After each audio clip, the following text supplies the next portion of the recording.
Welcome to the Buccaneers Observer. This is Ralph Phillips. Got my microphone on today. We're going to be doing something different. We have no All-22. We've already covered all that for the preseason. We did all three games. Kind of proud of us. But what we're going to do is we're going to talk some Buccaneers stuff. We got some strange happenings with the Buccaneers. The latest news is that Mike Evans has requested a contract renegotiation, extension, something of that nature. Apparently, they have been in discussions with the front office for about a year and a half, maybe even 2 years, depends on who you talk to. And they want Mike Evans, when I say they, I'm talking about Mike Evans and his agent, Mike Evans' camp. They want to be Buccaneers for the rest of his career. Or he wants to be a Buccaneer for the rest of his career. The contract he's got now, he's on his last year, and he's getting paid $15 million. I think he's got a cap hit of, his cash is about $15 million. His cap hit is about $24 million. He's got $21 million in dead cap. It's all confusing stuff. But he wants to renegotiate his contract, but he wants to extend it so that he's a Buccaneer for the rest of his career, and he probably wants to get paid. At the moment, he is about the fifth highest paid wide receiver. I mean, he's doing pretty good for a wide receiver. But he wants the probably a little bit more money. That's probably what it is. Right now, Amari Cooper is getting paid the most, and or for this year, his base salary is about $20 million, I believe. Yeah, $20 million. And then DJ Moore is at $19.9 million. How he pulled that off, I have no idea.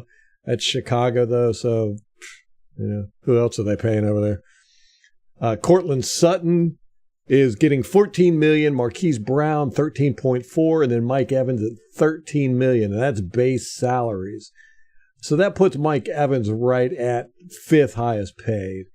When we look at guaranteed money, how much he got paid guaranteed, he is down at the bottom, or not down at the bottom, but he's not as high. He's at ninth. He got guaranteed $38.3 million, somewhere in that area.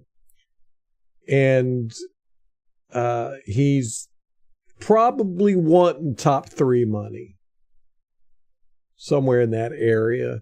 Which, it's not that bad. It's not going to break the bank of the Buccaneers right now. He is catching us in a tough year to do this, but of course, can't wait till next year. He would probably have more leverage if he did. But anyhow, his agent has sent out a letter saying that they are going to end negotiate. Hey, what's up, MK? Oh, no. You just got the Mike Evans jerseys. Oh, man. Oh, we're just talking about that. Yeah, so his agent has sent out saying that they are going to end negotiations if they don't come up with a deal in the next couple of days. I'm trying to pull up the exact wording, and we could take a look at that. Okay.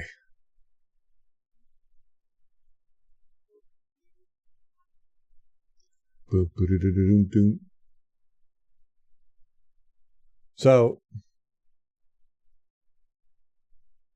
the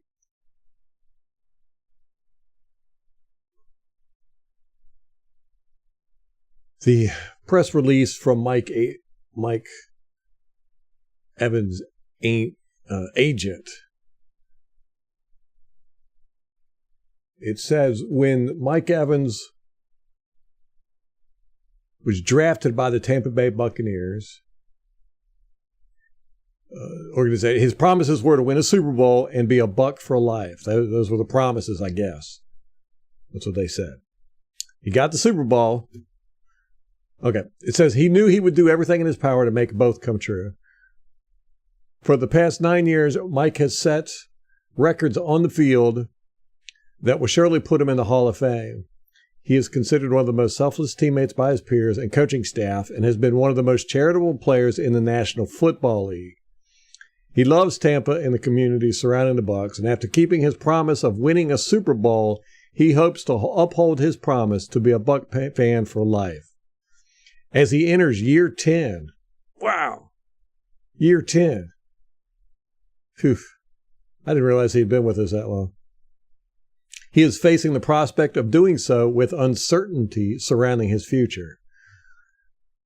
Despite our efforts over the past 2 years and the professionalism of Bucs general manager Jason Light and assistant general manager Mike Greenberg is the one that does all the contracts, we have not received an offer to stay in Tampa. This is disappointing to Mike as he sees other teams step up to keep key pieces and players that are important to their organizations. Basically saying he sees other teams pay their players. Many players with his status would have held out of camp to not risk injury, but Mike has continued practicing hard, as always, because he puts his team first.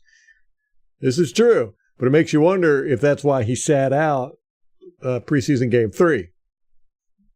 So maybe he doesn't have an injury. When you have a player that will be a Hall of Famer and still has 4 to 6 more years to make an impact in the league, you move heaven and earth to keep him on your team. And we would hope ownership feels the same way. We have been working on extending Mike's career with the Bucs for over a year. And we want fans to know this is not a tactic and the ball is in the owner's court. That said, we are giving the Bucs until the start of the regular season to make him a Buck for life. And if that cannot happen, 100% of Mike's focus would be on football and his future and where he can continue to make an impact. Mike wants the next phase of his career to be with an organization who wants him and wants him to help win a Super Bowl, which is why we have informed the Buccaneers organization that we will discontinue contract discussions as of September 9th, 2023. That is a statement by Derek A. Gilmore, President and CEO of Day One Sports and Entertainment, who is Mike Evans' agent. That is, what's up, Al?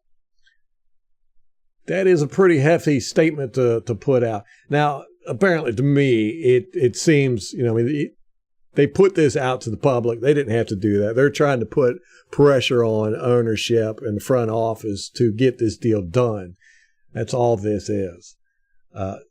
Now, there are rumors that Mike Evans is not going to hold out. But from this press release from his agent, it says that, if they don't hear anything, they're going to continue contract discussions as of September 9th, 2023, and Mike's going to focus his football career on his future and where he can continue to make an impact. To me, that sounds like a veiled threat that he's not going to play if he doesn't get the contract extension. Right? What do y'all think? Beast Productions, what's up, man?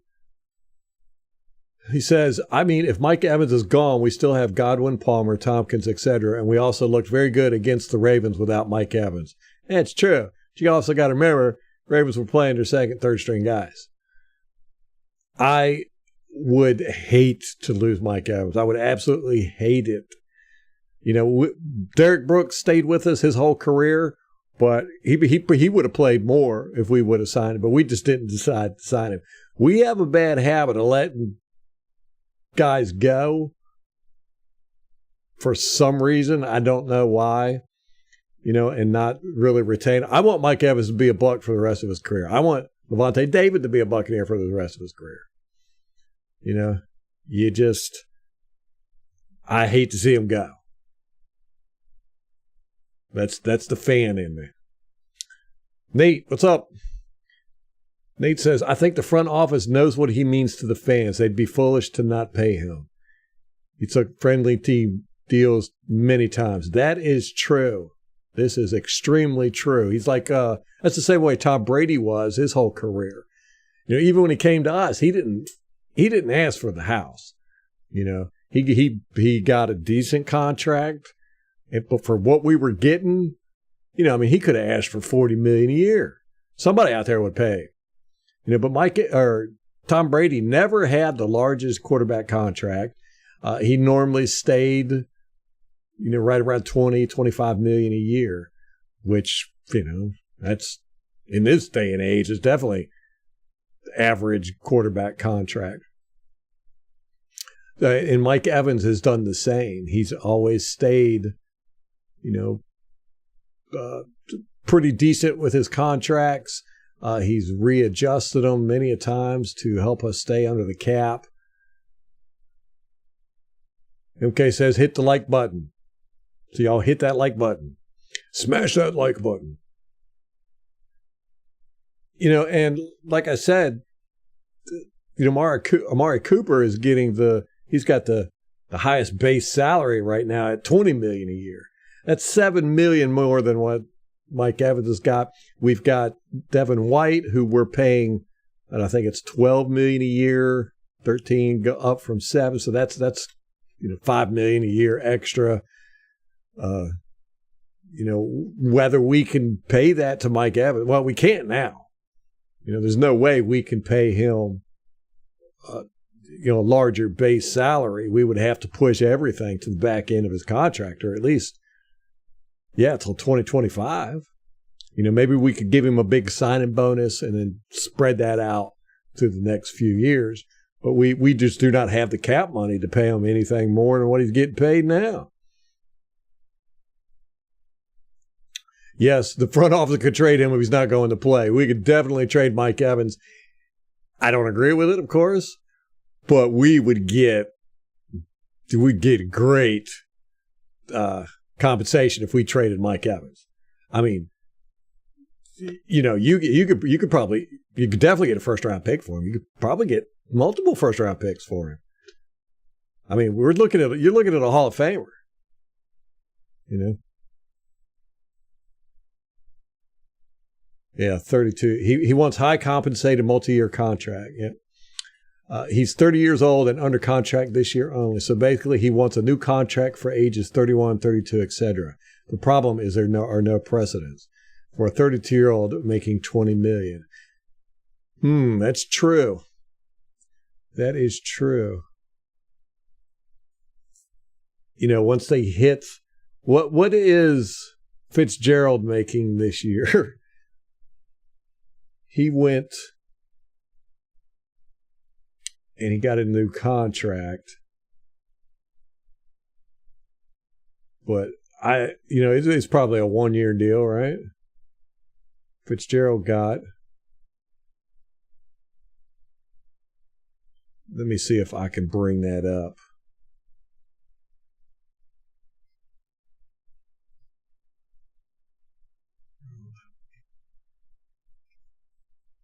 I think I spelled his name wrong. No, here it is. Larry Fitzgerald.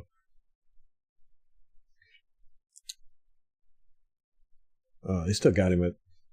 Who am I talking about? Larry Fitzgerald retired. Who am I thinking? Oh, used to be with the Texans. What was his name? Oh, it was horrible. I just woke up from a nap. I will think about it. Hopkins. Ugh, man, that's bad there. But as y'all know, I'm absolutely horrible with names and stuff, remembering things. DeAndre Hopkins. Okay. Yeah, see, he's 35. No, he's 32. And his base salary is 8.3. So he got a, what is this, a $15 million $16 million contract, if I'm reading that correct. Yes, 2024, 2025.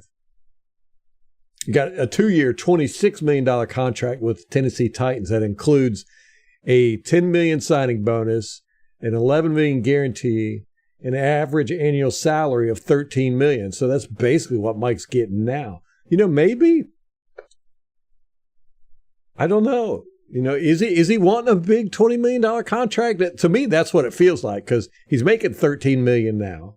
That puts him at third place, or somewhere between third and ninth place. It all depends if you look at average salary or cap hit or dead cap or his guarantee. All that, depending on how you look at it, he's in the top 10 of wide receivers. Let's put it that way. So if he's wanting $20 million a year, he's wanting something nobody's getting, especially at his age. And could he be asking for, I don't know, 15, 16 million a year for the next 5 years or something like that? A big guarantee, something. There's some reason why the Buccaneers aren't spitting the money out.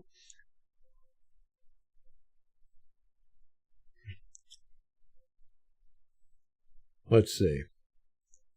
I'm way behind now in the chat. Okay. I'd say keep Mike just on his legacy with the team. If you can keep only one, Mike or Godwin, I'd say keep Mike just on his legacy with the team.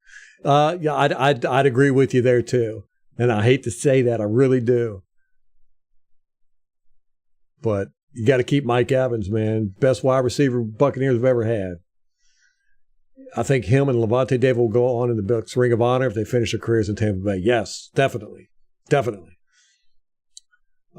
Beast Production says the front office could trade him if he's not going to play. Yes, we touched on that, which we would get a huge trade package where there's so many teams that would pay him.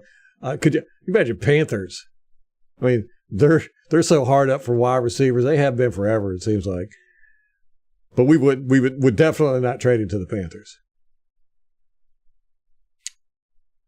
Here are a list of all NFL players under contract for making $20 million plus at their age of 32. It's out. Tyreek Hill, Devontae Adams, Kupp, Diggs, Keenan Allen, Mike Williams all make $20 million plus when they get to 32. D-Hop's making $13 million. Okay, so you beat me to the trade talk or the salary talk there. Now, whether they're going to make that when they hit 32, that's not guaranteed, right? That's what their contract's saying they're going to make. Don't trade Mike. Don't even speak of it, okay? I know. We're putting that out in the universe. Come on, Beast. We are believers in the power of positive thinking around here. Hopkins. Yep, everybody jumping on the Hopkins. Okay, Al says, but the point is, all the players I listed who make $20 million at 32 years old, they all have an out built into their contract by the team.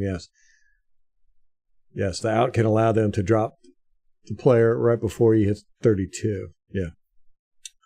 Beast says, man, but I love Mike Evans too much. Saw him in real life. That man is a giant. Yes, I saw him too. Could talk to him. Ended up talking to him about his website because, that's the business I'm in. So I'm sitting there talking to him about his website, and I asked him, I was like, man, how's the website going, man? And he kind of chuckled. He was like, dude, I have nothing to do with that. He was like, somebody else runs it. They take care of all that. I don't know. He said, I don't know a thing about the internet. I don't know anything about the website. I don't even know what's on there. I was like, oh, I was all excited. I thought we were going to get to talk about the website. I should have known. Did get his signature though. He was extremely nice and talked forever. I mean, we had to actually leave. I had to actually. And I hated it. I was like, man, we got to go, dude. He was like, oh, okay, cool. Yeah, he is a giant. He is a big man. He wants Kupp money, which is 3 years, $80 million. Where'd you hear that from, Al? I have not heard anything really from Mike Evans. They got to keep Buccaneers over. Best Bucs YouTuber in the game. Yes. MK is the hype man. MH, team's rebuilding. Would it be a return on picks? Yeah. I mean, if you're rebuilding the team, you trade Mike Evans, you get some picks. You know, that would be exactly what, if they do trade Mike Evans, they are definitely saying they're rebuilding and this year's a wash and they are going after a quarterback next year. They'd be screaming that from the rafters if they traded Mike Evans.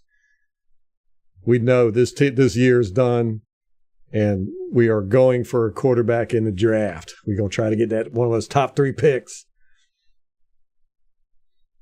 Evans is going to be the reason we go 10-6. There you go. I do believe that Mayfield and Evans are going to have a great connection. You know, because Mayfield, from what I've seen of him on tape, he likes to throw up those 50-50 balls. You know, Brady was precise. Brady didn't need a wide receiver that could catch anything he threw at him. You know, Brady throw it right in your hands.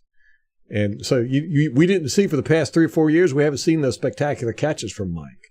You know, where he's one-handing up over people or being covered by 2 guys and catching it. You know, he hasn't had to make a lot of jump balls. But with Mayfield, I think he's going to. I think Mayfield is going to, you know, just throw the ball at Mike. If Mayfield doesn't see anybody open or he's being chased and needs to get rid of the ball, he's going to throw it at Mike's direction. So I think Mike is going to. I actually plan on trying to draft Mike Evans in my fantasy league this year. No, he's not going to be my first wide receiver. He'll be my second. For the past few years, I've had Mike Evans and Chris Godwin. And they've actually done very well in fantasy football. One year, I had Tom Brady, too. That was last year. Yeah, I had Tom Brady, Mike Evans, and Chris Godwin. Didn't work out as good if I would have had him the year before. I had Mike Evans and Chris Godwin the year before. They did good.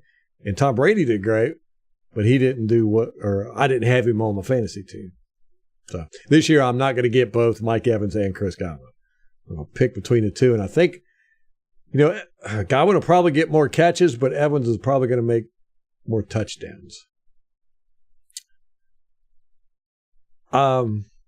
Mike Evans said that in his statement. Did he put a statement out, Mike Evans, other than what the agent said?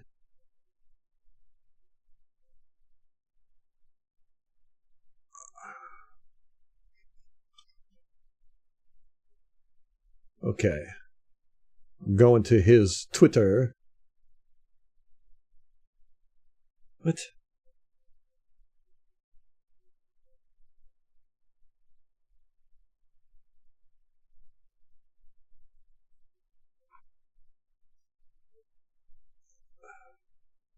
All right.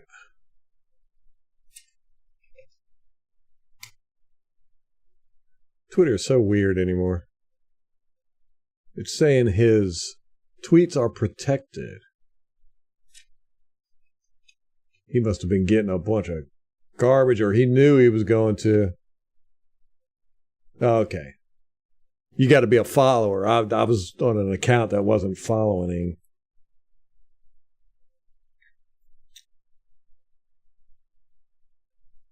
Okay. I don't see anything.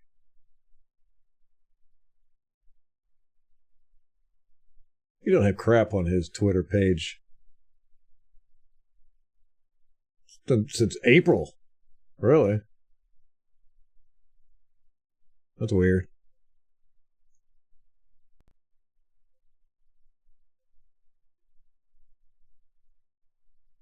Okay. Trade Evans for a center. I mean, we do need a backup center. Or we could use a good one.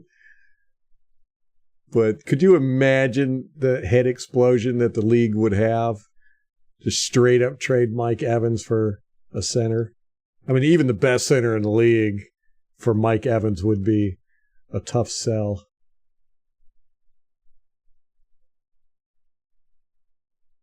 That's hilarious.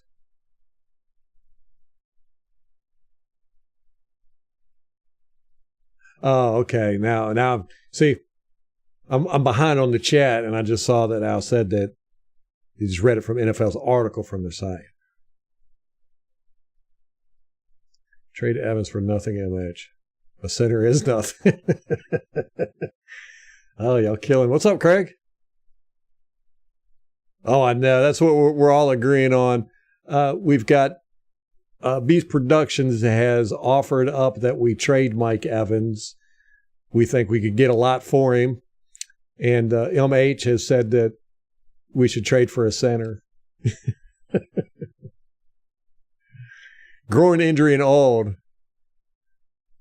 He's done time to put him out the pasture. Get us a young center. Guy that can hike the football. How about that Nice guy, that Nice center we saw with the Baltimore Ravens, who kept rolling the ball back to Kyle Trask? That was some really bad. We thought that Leverett was bad playing center. That was really bad. All right, here's some food for thought from Al. We have a date of September 9th.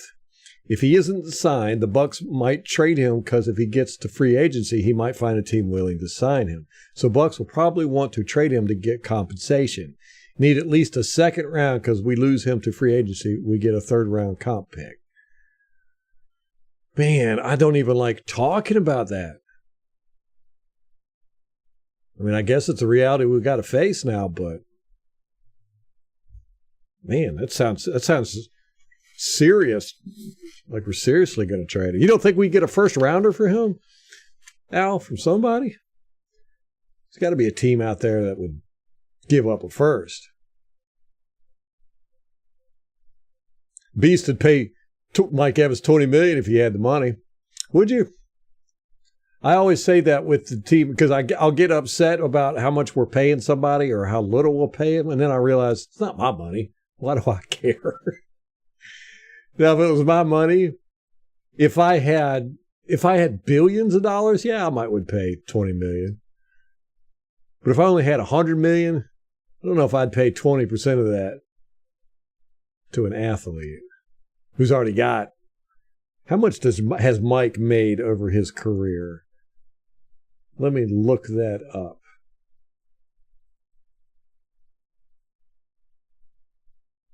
He has made, since he's been in the league,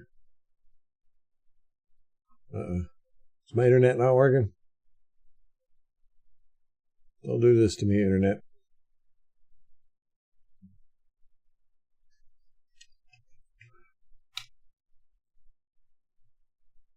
If my internet ain't working, that means y'all are not getting the stream. No, it says excellent connection.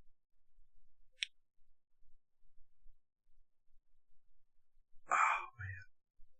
Site's not working, apparently.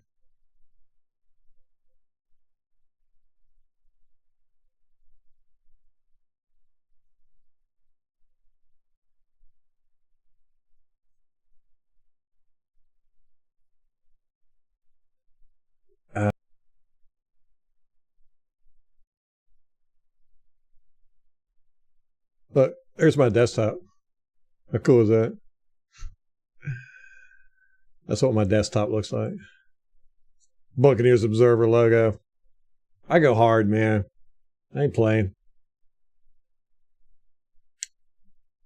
Let me see if anything has popped back up here. Okay. His career earnings. He has made, his cap hit is number one with Tampa Bay Buccaneers and number two for all wide receivers in the NFL. And number 15 in the NFL just as people. Okay.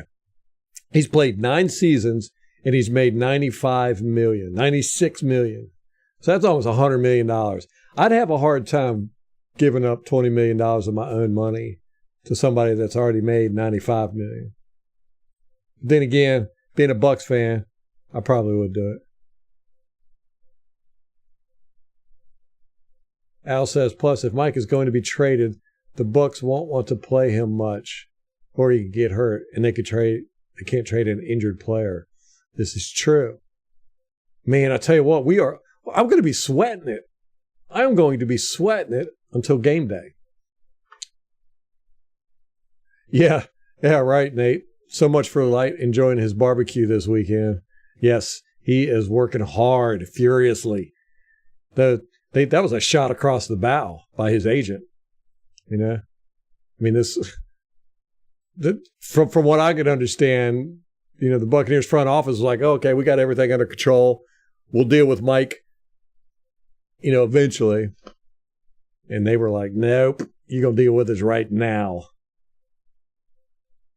No, he isn't worth a first because he's going to be 30 years old and asking for $20 million plus for age 31 and 32 and older. Yeah, I guguess being a Buccaneer, we're kind of biased. We definitely see him as worth a first. But there's some dumb teams out there. You know, I mean, look at the Browns. Look what they paid for their quarterback. What are they? $250 million guaranteed or some crap?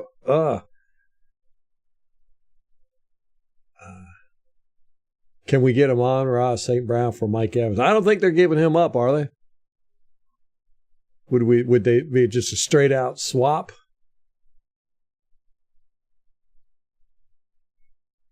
Detroit, how about them? What do you think they're going to do this year? They look like they're going to do pretty good, but it is Detroit. Craig's going to start the GoFundMe now. It's the Don't Let Millionaires Go Hungry campaign. Support our millionaires. Yes. Give to the unneedy. MK, this is what we do. Trade Trask and a 7th round pick to Kansas City for a Mahomes, and Travis Kelce and Patrick Mahomes takes a pay cut. Hey, it's worth a shot. If Brad Pitt can do it on Moneyball, we can do it. We can get on the phone, make some crazy deals. What's up, Jacko? Jim, what's up, man? We can't lose Mike, David, Chris, or Vita. Nobody ever throws Shaq Barrett in there. I agree with you. I like all those guys. Don't want to see them go anywhere. But I got to throw Shaq Barrett in there. I'm a big Shaq Barrett fan. But, add Wirfs. Like David, Chris, all those guys are homegrown. We drafted all those guys. So if we say that, if we say the group of our own players, then yes, that's a good core group right there. And as Al says, you got to throw Wirfs in there too.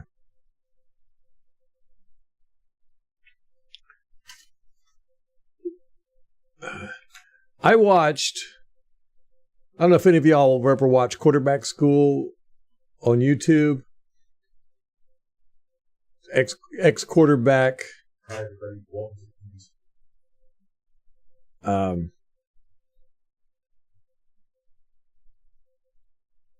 JT O'Sullivan. He was a journeyman quarterback, backup for the most part. And he does great breakdowns of quarterback play. And he breaks the offense down a little bit too. But his quarterback analysis is fantastic. I love his videos. He's just entertaining too. But he did a Baker Mayfield preseason week 3 analysis. And he didn't really talk about Baker Mayfield so much as he did the offensive coordinator. Now, he said in the video he doesn't know who the offensive coordinator is. He doesn't know what's going on in Tampa. But he was basically like, these plays were amateur hour. He called them high school Harry. He broke them down, the Baker Mayfield plays. It was like 6 of them.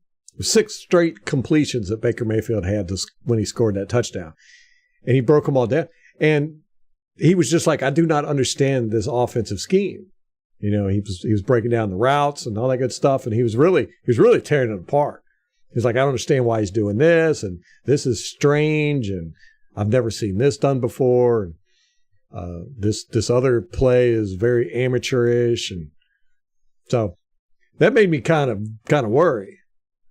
I was like, I respect J.T. O'Sullivan's opinion, especially on quarterbacks, but for him to recognize right away that our offense, and it is preseason, but the schemes were just not very professional, is what he was saying.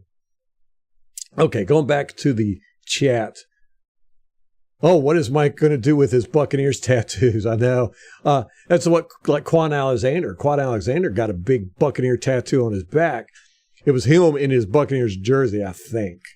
He got a big Buccaneers, or a big tattoo on his back, and part of it was him in his jersey, I think. But anyhow, there was some Buccaneer influence stuff there. And then we got rid of him the next year. I was like, oh, man, what a lesson learned there. Yeah, Buccaneer tattoos, man. That's why I've always been hesitant to get a Buccaneer tattoo. Because I'm like, what if I end up not liking the team down the line, or they change their logo to something, or they do something to really piss me off, like trade Mike Evans. But the tattoos are kind of permanent. I didn't want to sound greedy, Jim. There you go. Got to let some of the players go. Craig says he'll go to the Raiders so he can just modify them a bit. Raiders, what a mess of an organization they've been. Yeah. It's like when they got John Gruden, he immediately got rid of Khalil Mack and Amari Cooper. I was like, that is some of the dumbest crap I've ever seen. I was dumber than when Lovie Smith came to the Buccaneers and immediately fired our whole offensive line. That was one of the dumbest things I've ever seen a head coach do. And we struggled with offensive line until probably 2019 is when we started really getting a solid offensive line going. Lovie Smith really put us in a hole there. Al Bundy. I don't like his channel. It is highlight reels. The analysis I love is Kurt Warner. Yes. I really like Kurt Warner's analysis. The thing I like about J.T. O'Sullivan is his presentation. He's a very good public speaker. He's put a lot of effort and work into it. Kurt Warner, on the other hand, is a horrible public speaker, if you ask me. So he gets on my nerves a little bit with his speaking. But yes, he does great breakdowns. I love his breakdowns as well. It is preseason. It is well known that the plays are very, very generic. So, of course, Baker's plays would be amateur. He should know this, so I'm surprised he felt the need to bring it up. That's how I felt too, but I think that what he was pointing out is just the general design of some of the plays were like high school plays. He said that he didn't know anything about our offensive coordinator or even that we had a new one. He was like, I don't know what's going on in Tampa. I don't follow them, so I don't know who's calling plays over there. And these are all plays that Dave has brought with him or has designed himself. From the impression I get is he designs a lot of plays. So what we're seeing out there are, these are straight from our offensive coordinator. And J.T. O'Sullivan was kind of saying, these plays just don't look NFL level. So I was kind of surprised by it. But then again, we don't know the truth. J.T. O'Sullivan might not like Dave Canales, and he's just throwing that in there to make him look bad. Don't know. I didn't see it. I didn't see the amateur hour play call. As a matter of fact, I saw a few plays that I really liked the design of them.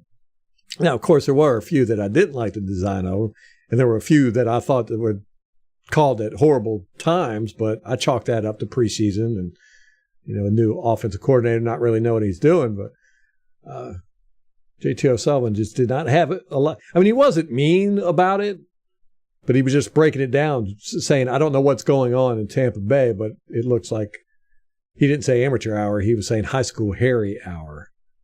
Never heard that phrase before. Joe, what's up, man? He says, I wonder if extending Mike Evans would get Devin White fired up again. I wonder what kind of a relationship Mike Evans and Devin White have. And I wonder if Devin White would see that and go, okay, they're willing to dish out some money. I tell you what, that Devin White, this year, I think he's going to play like his hair's on fire.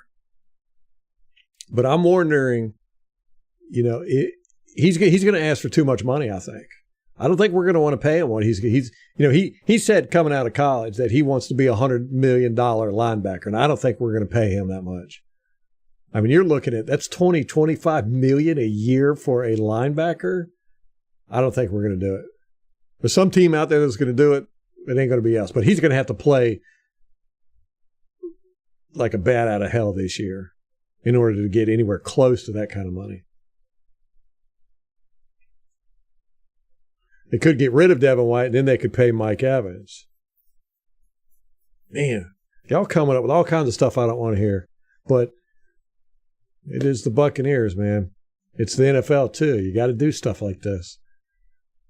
Get rid of Devin White and pay Mike Evans. I wonder what the sticky part is. Is it that they don't want to pay Mike Evans?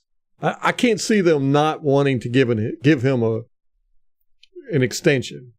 So it must be, the sticking point must be his yearly salary.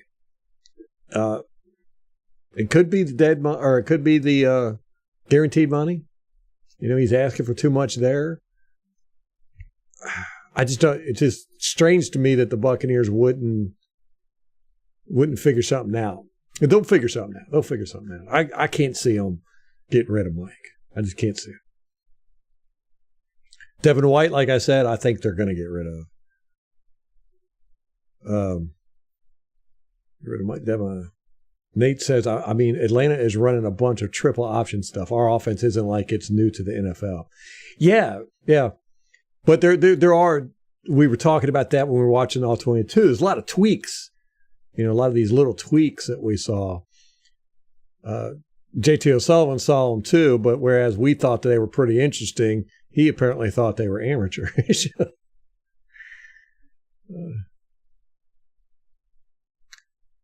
Al Bundy. Kurt doesn't speak well in his videos, I think, because he doesn't rehearse it or he doesn't do retakes. Yes, exactly. He just does it one shot and on the fly. Yeah, you could tell Kurt's definitely got the knowledge. I'm a big stickler. I used to be with the Toastmasters. I was actually president of a couple chapters. I love public speaking. It's one of the reasons why I do this. I used to speak a lot in public. And then we had our first child, or our first daughter, and I ended up staying at home with her and raising her for 3 years. And so I was not around any adults for like 3 years, basically. And all day long, it was all baby talk and all that. And I really lost the ability to communicate well. And I'm still having that issue. I don't know if you've noticed on the podcast or when I'm talking, I'll stop a lot. I'll kind of stagger my speech. I used to never do that. But it's kind of my brain going, what am I going to say next? It's kind of like, I'm like, but I don't say, But anyhow, going back to the Toastmasters, one of the things that you're taught is to not use repetitive phrases in your public speaking. Things like, or I know, or just.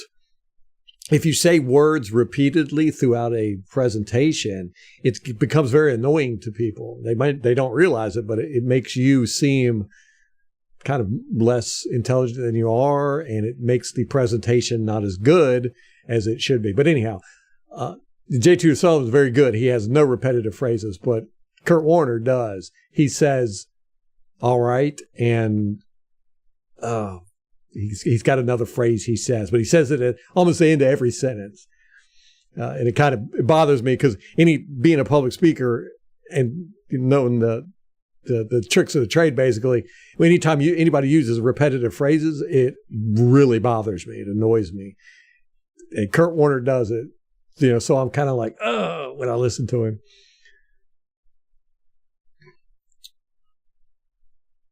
Okay. Al says, teams keep it high school Harry hour in the preseason on purpose. Every team keeps it super basic to not show regular season opponents their playbook. This is true. Jim, I'm not against trading White. Yeah, me neither. I hate to say it, but I do really think he's going to do great this year. He's playing for that $100 million contract. It's not going to be with us. It's going to be with another team, but he's playing. He's going to put some tape out there. And he can. And Devin White can put some good tape out there. He can also put some really crappy tape out there, too. Hopefully we won't see any of that this year. Best option is to tag him next year. Are you talking about tagging Devin White? Boy, that would piss him off so much. He was mad. He was mad about getting a $5 million raise this year. He was mad that we took his fifth-year option. Could you imagine how mad he would be about tagging him? Woo! Mike wants a highly compensated multi-year deal. He is 30 and under contract. So multi-year means at minimum he wants a contract to cover 31 and 32. And he wants highly compensated, so he wants a big salary for his 32nd year, which no one in the NFL is paid for their 32nd year. Yeah, that's what I was thinking, is that they want, I think he wants a bigger signing bonus than what they're offering in the guaranteed for 32. So he's what? He's 30 years this year? 31, 32. So he's wanting a guaranteed next 3 years. And they might be skittish on that. I mean, I like you give them the big guarantee up front and you sign them, and then you can get rid of them at any time. After that, after the first, second year of guaranteed salary's gone, you take those big hits. But you're not tied to a player for his whole contract. That's what we normally do. It's what the NFL's kind of gone to, mainly because of Mike Greenberg and his wonderful accounting. And Mike might not want that. He might want guaranteed contract where he's here and we can't get rid of him. I don't know. White covering anybody scares me. Yeah, he's not the best in coverage, to say the least. But the thing about him is he's so fast. He can literally run backwards. He can backpedal and keep up with wide receivers. I've seen this on tape, and I've actually measured it. He can run backwards as fast as most wide receivers can run forward. He can keep up with them pedaling backwards. His problem is he's stiff on the cuts. He's a great one-directional runner, but when he has to cut or turn or anything like that, he's very slow. He just can't. But you get him like a laser. Devin White can run. He can outrun a lot of people. But it's those cuts he just can't hang with wide receivers and tight ends. Yeah, big salary for his 32nd year. That's what Mike is shooting for, we're looking at. And the Bucs are balking at that. Oh, you meant tagging Mike Evans. That would probably piss him off, too. Nah, he'd be fine with it. I guess, though, I mean, this is the first time he's had a contract dispute ever since he's been with us. He's always been the soldier. Just taking what we're giving him. And, he's still got this year going, and he's getting paid $13 million, which is, that's top salary for a wide receiver. It's in the top 10 anyhow. And then to tag him next year, we'd probably end up having to pay him, 15, 16 million if we tagged him. But he's saying that from the impression I get, that he's not going to play if they don't give him an extension now before the start of the season.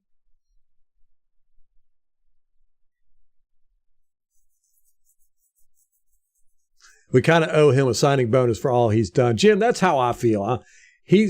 Mike Evans has meant so much to this team for so long. But, that's a biasness, and that's being personal. Football is a business. They're going to do what's right for their purse, as well as, what they feel is right for the team going forward, I hope. I hope that includes keeping Mike, paying him what it needs to be paid. But, it's a business. These guys are ruthless sometimes.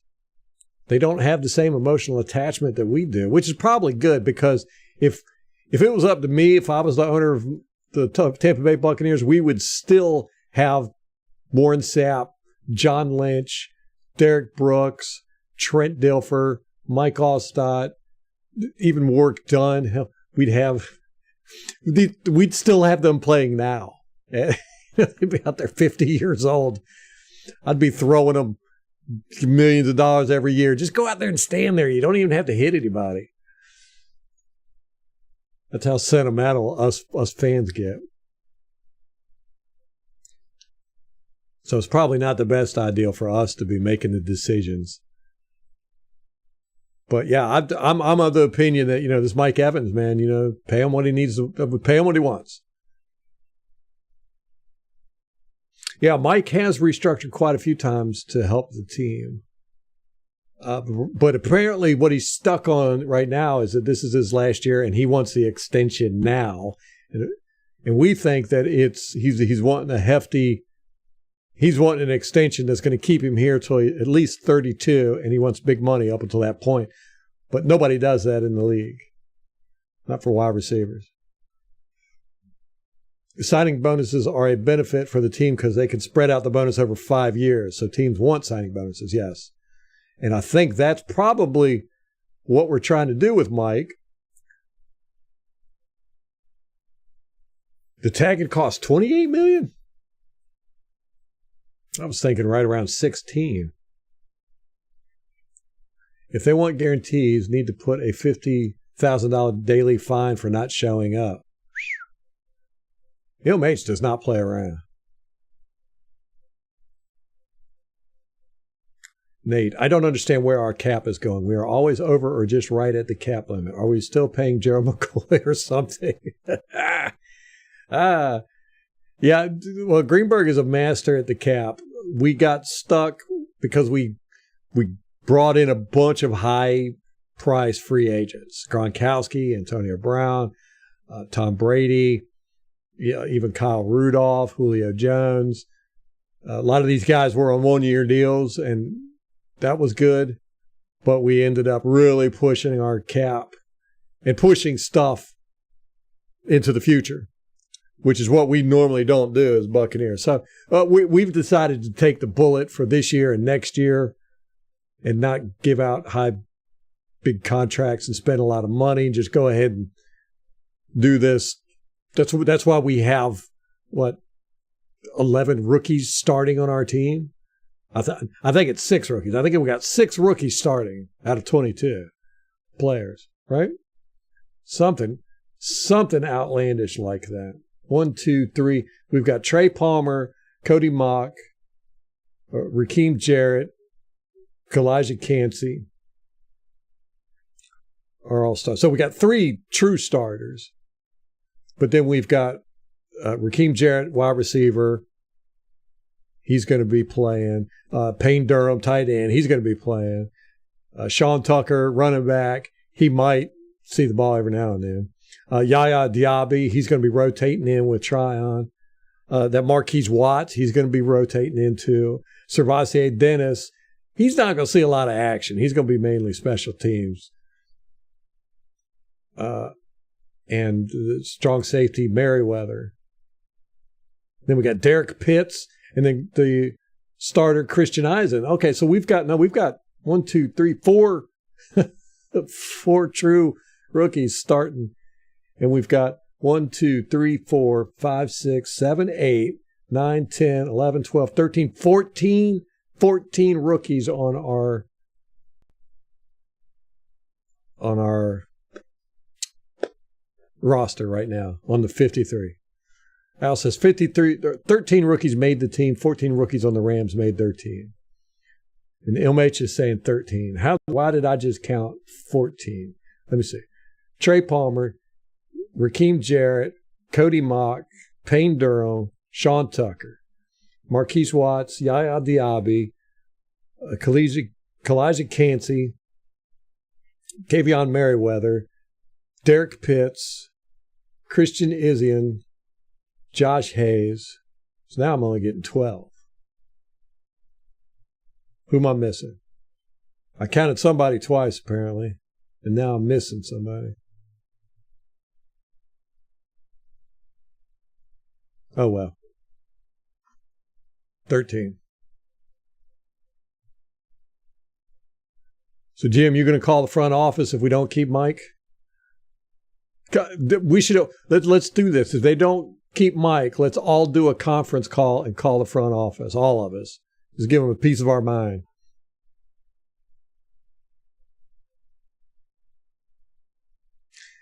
Nate says, if we're not paying Mike, who are we paying? Right now, he is our highest paid guy as far as a cap hit goes. Because his cap hit is like $22 million this year.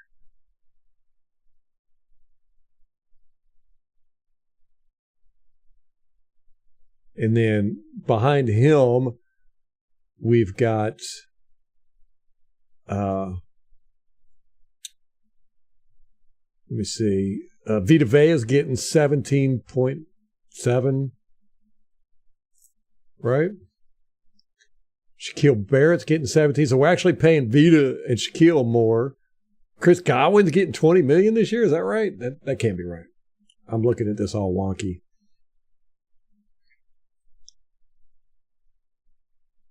Those are the contracts. Okay. Let's see. Salary cap for this year. Mike Evans' cap hit is $24 million.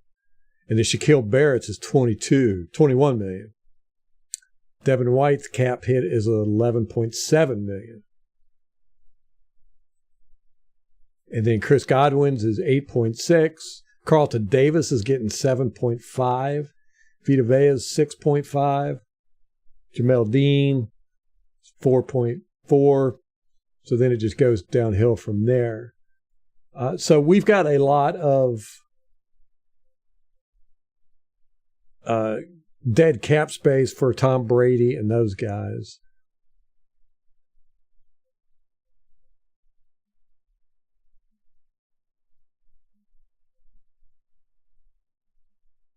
Injured projected cap pool. Dead cap. Tom Brady, yeah, that's $35 million we're paying Tom Brady, or we paid him. But it's counting towards the hit this year. Donovan Smith, dead cap hit is $8 million. Leonard Fournette's is $5 million. Akeem Hicks is $5 million. So we're paying a lot of money for players that aren't here anymore. Shaq Mason is $4.3 million. Cameron Brate's cap hit is $4 million. Julio Jones is $3.5 million. We're even paying Ryan Suckup $750,000. Or that's his cap hit. We probably already paid that to him. But so that's where all of our money's going. White's tag would cost $21 million. Devin White would get $21 million for the tag? Good grief. Lordy. That's ridiculous. I like when Devin vaporized Derek Carr. Oh, yes. Oh, that's one of my favorite plays, man. He just clobbered him. Devin White, when he hits, he hits. He's a strong dude. When he's coming at you with full speed, or like he's prepared to be blocked, if you don't weigh 300 pounds, he's going to roll you over. I have seen him just destroy guys trying to block him when he's got a full head of steam and he's coming in. When he's doing one of those blitzes from the inside linebacker position, he comes running in. He can really, really overpower people. He's a strong dude. But when he vaporized Derek Carr, it was good. He did it to Josh McCown too. I think it was in the preseason against the Browns one year. He just clobbered Josh McCown. I was thinking, man, he must not really like McCown when he was with the Buccaneers. They must not have liked each other. The tag for Mike would be $28.4 million. Good grief. So we don't want to tag either one of those guys. We want to get a deal done. I don't think we're keeping Devin White. 13 rookies made the team. 14, you're right, deal. Barrett, Carlton, Dean. Godwin got 3 years, $60 million. Suck up. 2025 cap will be better. Yes, MH. That's what we're doing now. This is the Raheem Morris days where we're bringing in the youngeries, a bunch of young players, not going out and getting any free agents that cost any money.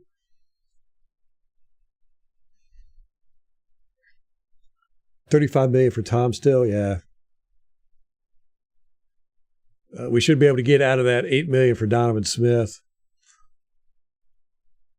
I didn't realize that we had a cap hit for Donovan Smith. I thought we waited until his guaranteed money was done, but apparently not. Forget student loans. Forgive our cap hit. Yeah, really. Come on, Biden. You get this Biden administration complaining about something that really matters. The Buccaneers cap space. How funny would that be? Oh, man. Come out. No, they do the Washington Commanders is what they do. We got the Washington Commanders are the nation's NFL team. They need their cap hit. And plus they'd be like, Dan Snyder was such a horrible person that they need some compensation over there at the Commanders to get them back on their feet. The Bucs bailout. We got to get that trending. Oh my gosh. Save our millionaires. Who was it that was going to do the GoFundMe for that? Was that you, Nate? Y'all cracking me up today. Bucs bailout. Man, oh man, oh man. It's going to be a sad day if they get rid of Mike Evans. And, I think that this is probably Levante David's last year. I think that I don't think he's going to play anymore after this year. And then I don't think we're going to re-sign Devin White because he's just going to want way too much money.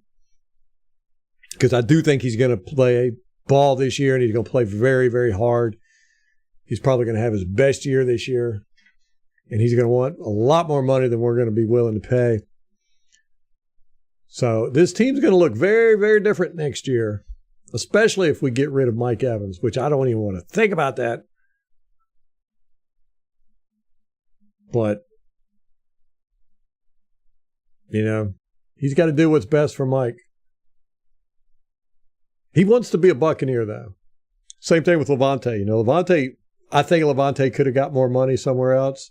Not a whole lot more, but I think he wanted to stay with the Bucs. Yes, we do have a young team. We went from having the oldest team in the league to, I think we're sixth youngest now, something of that nature. We got a lot of young guys, man, and I'm excited about them. This is probably one of the best crop of guys that I've seen where I've gone, wow, there's a lot of potential here. Trey Palmer, I really like him. Cody Mock, I think we got to a pretty good deal with there. I want to see more aggression out of him, of course, but it was preseason.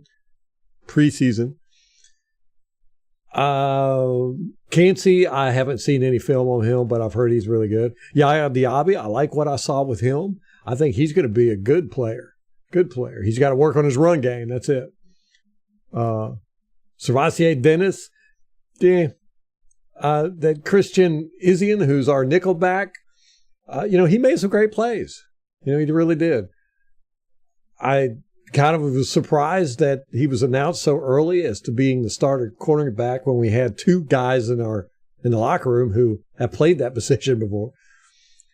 But, I guess Bowles saw something there, or he wants to just get the guy out there on the field and get him some experience. And then that Marquise Watts, number 58, the one I kept confusing for Shaq Barrett because of the numbers.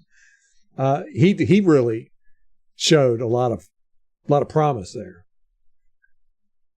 So between Yaya Diaby, Marquise Watts, Cody Mock, and Trey Palmer, I'm excited about our rookies. Now, quite a few of those were undrafted. We didn't even draft those guys. They just played well. So we got a young team that there's a possibility it could, they're homegrown guys that we could keep for quite a while. He is done because David only signed a 1-year deal. Yeah, that's what I thought too. I was like, he only signed a 1-year deal, man. That's not a prove it deal. That's I just want to play one more year. If you're that old and want to keep playing, you look for a multi-year deal. Yeah. Yeah. That's how I felt too. I felt like he's retired. So I don't know what we're going to see out of Levante this year. I think he's going to try to get out of this season without injury. I think that's his main focus. It would make sense, but it's Levante David. He doesn't get out there and just stand around. I mean, he's had plays that he's taken off before, but all players do that. But he's not just going to be out there collecting a paycheck. I think he's got too much of the love of football in him. But I do think this is going to be his last year, and I think Devin White is not going to be with us next year. Mock will get there, yes. So, Nate, you're going to break down and get the LVD creamsicle? Man, I should too, but I've already got a Levante David jersey, and I don't think I have any double jerseys. It only seems right, though, doesn't it? I hope all our wide receivers and running backs we didn't keep made the practice squad. Everybody I wanted to come back on the practice squad came back. So I think they did. Really, the only player that I know of that we cut and some other team signed him was that center, Nice, that we had. So if we didn't sign him back to our practice squad, they're still floating around out there somewhere. Mock will get there, yes, I believe so. Yeah, watching him, he had some breakdowns in his really in just the fundamentals. Some of the passing wasn't all that good, the handoffs, but he just needs to work with the guys around him more, and he seemed a little skittish. It's the NFL, but I think by week 3 or 4, we'll definitely know what we got with Cody Mock. Yeah, the 9 O-linemen we kept, we're kind of happy about him, except for at center. Hainsey was a little scary at the first couple preseason games. He was not playing too well. And then Leverett came in as a backup to Hainsey, and Leverett played absolutely atrocious. And then we had that guy, number 68, Nice, who came in, and he played even worse than Leverett. And he was literally rolling the ball to Trask in shotgun, rolling it on the ground. So our backup center position is kind of scary. Because right now, the only backup center we've got is Leverett. And he's a swing player. He plays guard, center, all that good stuff. And he did not look good at center. So other than that, I think we're good. I think we're good. We got Justice School is backing up the tackles. Right now he's back up for Tristan Wirfs, which he did well. We were kind of impressed with him. He looks like he's getting his butt whooped, but he never did get his butt whooped. He looks like he's losing control, but he what was it? Al said he bends, but he doesn't break. So we were pleasantly surprised with School. Matt Filer, he really stepped it up in the game 3. The game film I watched with him with the Chargers, I was not impressed. Didn't like it. Game 3, he did have a couple breakdowns. 2 of them were pretty bad, but then he got stronger as the game went on. But behind him, we got Aaron Stinney or Nick Leverett could play. Nick Leverett, we know, can play guard. Stinney had some issues. He didn't look sharp. But we got to remember that all these guys, this whole offensive line, they're all playing a new system. The only one that's been in this type of offensive line blocking scheme with the zone blocking has been Matt Filer. So the rest of them are all used to a different offensive scheme and offensive blocking. But I'm not worried about them too much. I actually, watching Rachaad White, the way he was playing in that preseason game 3, I'm picking him up in the draft. I think Rachaad White's going to be a surprise to everybody. That guy, he was getting hit behind in the backfield or at the line of scrimmage and still making 6 to 9 yards. He was dragging guys. Rachaad White's got something to prove. So I think he's going to make our run game a lot better no matter what the offensive line does. Jersey's $130 plus shipping for a creamsicle. Woo! That's expensive. That's one of those authentic. Want to hear bad news about the cap? No, I don't, Al. In February, we were $55 million in the hole. We released Donovan Smith, saved $10 million. We released Lenny, saved $3.4 million. Shaq Mason, $4 million. Suck up $3.7 million. Brait, $4 million. So we restructured current contracts like Jensen, Carlton, etc. to get under the $55 million cap for this year. But the scary part is next year we are around $30 million over the cap still. What? Come on. And we're trying to bite the bullet now. So in the future, we won't have to deal with this mess. So we're trying to do it. So we're going to try to take that $30 million and absorb it like we did this year. Trading Evans for a center and picks helps the cap. That would be true. Oh, there's a Lynch jersey on the NFL shop with the older logo and numbers and stuff. What's up, Tony? The only concern you have this year is the O-line, huh? I was concerned about it too. We saw during the preseason, we played, gosh, how many versions of the O-line did we see? 20? I mean, we were constantly having new guys trying guys out. We had Leverett at left guard, center, right guard. We had School at left tackle, School at right tackle. We had Walton at left tackle, Walton at right tackle. We had Gedeke. He played right tackle exclusively. But we had so many variations of all these offensive linemen. We got a good look at pretty much everybody. And, there was some scary stuff in there, but I think generally they're going to do okay.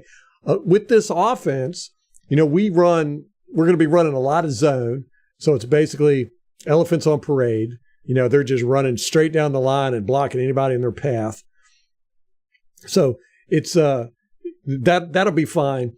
And the running back will have a lot of option to cut back.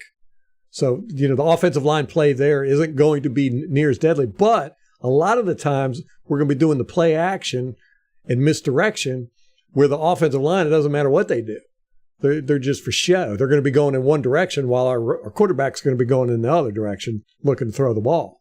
So our offensive line is not going to be as important as it has been the past few years. Well, ever since, Lovie Smith. We've had the pocket passing offensive Air Coryell designed offense where our offensive line needed to pass protect.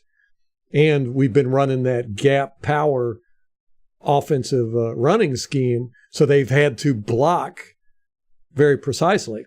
We're not dealing with that this year. So I think our offensive line can be actually a lot worse than it has been and still not be as detrimental. So I think our offensive line is going to be okay. I like the way it's set up now. I think our backups are okay, other than the center. We really need to do something about that. But I'm saying all that, Tony, just to try to make you feel a little bit better about our offensive line. We believe in the power of positive thinking around here. I like seeing the O-line pushing the running backs forward too, yes. And I also noticed too that a lot of our offensive linemen and Baker Mayfield, when he was in there, were running over and helping players up, helping the running back up and stuff. I always like seeing that. I don't know. That's just a stickler thing with me. I've got a bunch of small things like that I am a stickler for. And you don't see that much anymore. You don't see guys running over and helping the running backs up anymore. Or one of the things I definitely like to see, and you rarely see this anymore, is when the quarterback gets sacked, generally the offensive lineman whose fault it was is the one that's supposed to be the first one who goes over there and helps the quarterback get up. That's how, when I was playing football, that's how our coach was. And I've always kind of been, I look for that stuff when I watch football. But now looking back on it now, I always thought it was a thing. It was kind of like that's why, or that's kind of like your punishment for letting a guy sack the quarterback. But now I think it's more of because it helped the coach see whose fault it was.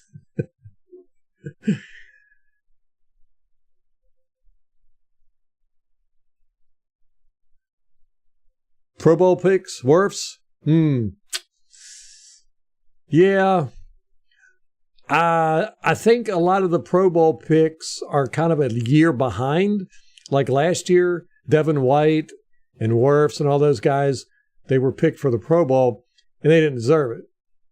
Not saying Wirfs did. Devin White definitely did. But he was getting, because of how good he was the year before, So I don't know if we would have anybody. I'd like to see Shaq Barrett. I want to see him get back to form.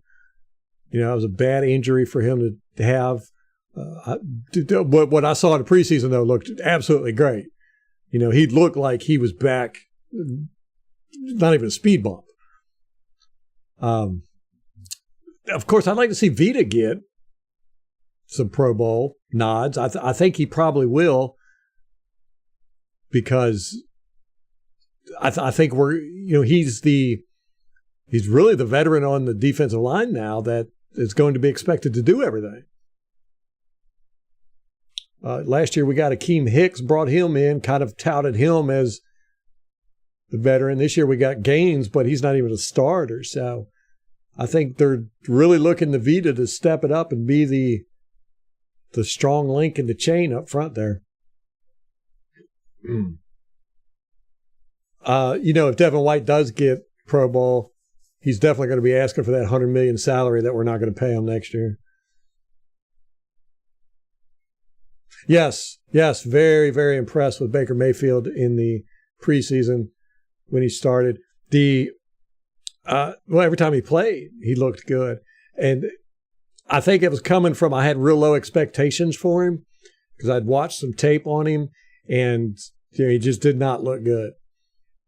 He's making bad decisions, phantom pressure out of the pocket, wasn't throwing accurate. I definitely did not like his foundation. But watching him, we didn't really analyze his footwork and stuff like that, his throwing motions or anything. But just watching him, he looked so much smoother than I expected. And he definitely looked a lot better than Trask as far as the designed plays we have. The boots and stuff like that, the rollouts. So I was actually kind of excited about seeing Baker Mayfield, what he can do in this offense. Yeah, the Super Bowl run got everybody the Pro Bowl nods. Kancey, I've heard so much good stuff about him. I can't wait to see him out there. Is he going to start day one, y'all think? Is he going to make it with his injury? If Vita's healthy this year, he makes Pro Bowl. Yeah, definitely going to be his defense next year. I think it might be this year. I think they might be handing him the reins.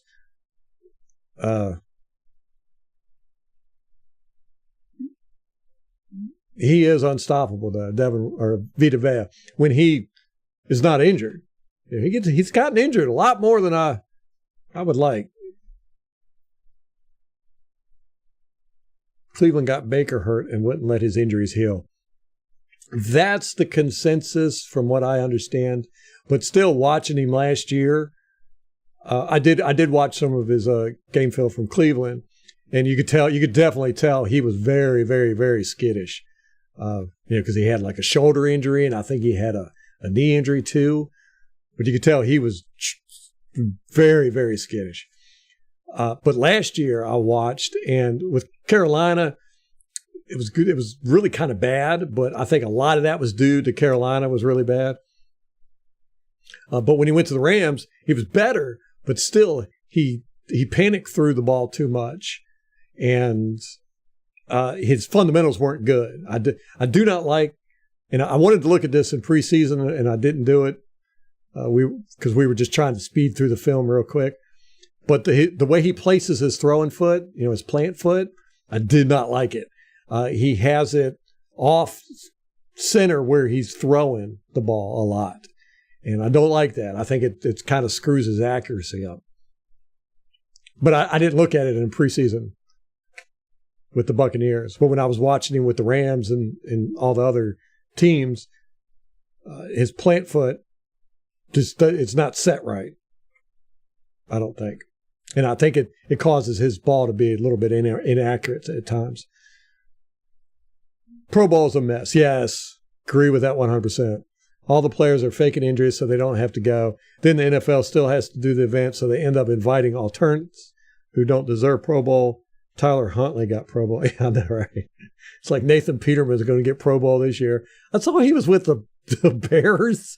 I didn't know he was still in the league. He's like one of the worst quarterbacks that's ever played the position. But yes, the Pro Bowl is the mess. It is just a complete mess. I'd like what they're doing. They're going back to the events, the punt, pass, and kick, basically, the quarterback competition, all that. I really liked it. I used to watch it.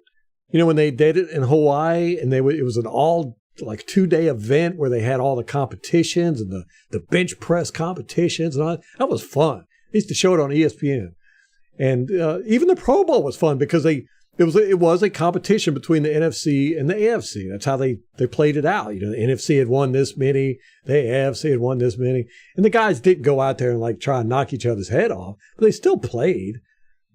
But then they started doing all that weird stuff with the Pro Bowl, and then they moved it from Hawaii. And guys don't want to go to wherever they don't want to go to these crappy stadiums that they've been to 100 times, or they don't want to go to some city that's not a vacation, because that's what it was. It was a vacation. Hawaii was a vacation. But it is cool that they're bringing back the competition segments of it. Yes, Joe. And that's the thing. He's got a lot of weapons to throw to. With Carolina, he didn't have anybody to throw to. And the Rams, all their guys were hurt. He didn't have Cooper Kupp and all those guys. I think Mike Evans is going to make him his completions go way up. Let's put it that way. Yes, he won a playoff game, and Cleveland was a dumpster fire of an organization. It still is. I mean, they're just a bunch of dummies. I do not understand what they're doing over there. To pay that much money for a quarterback, guaranteed. They gave him all that money guaranteed. Just it doesn't make any sense. Then they get all these good players and they let them go, or they treat them like crap. Just horrible. And plus, I think we're going to have a good run game this year, so that's going to help Baker Mayfield.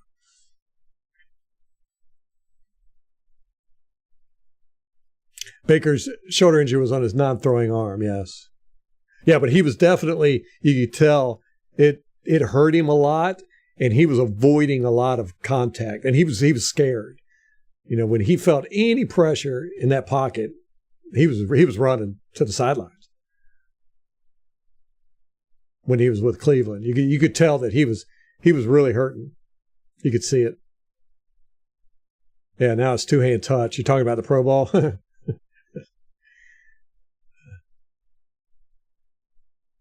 Tyler Huntley going to the Pro Bowl. Yeah, that was an embarrassment there. Jim just says Browns, LOL. Yeah. Yes, I do think the Saints are legit this season. And I hate to say it. I really do. I like Derek Carr. I think he's a good quarterback. He's also a good leader, I think, too. He's got a good mentality. He can be a franchise quarterback. And I think they're not too far removed from Sean Payton's style, smart football, aggressive. I didn't see much of a dip, in the coaching, unfortunately. I hate it. I hate the New Orleans Saints with a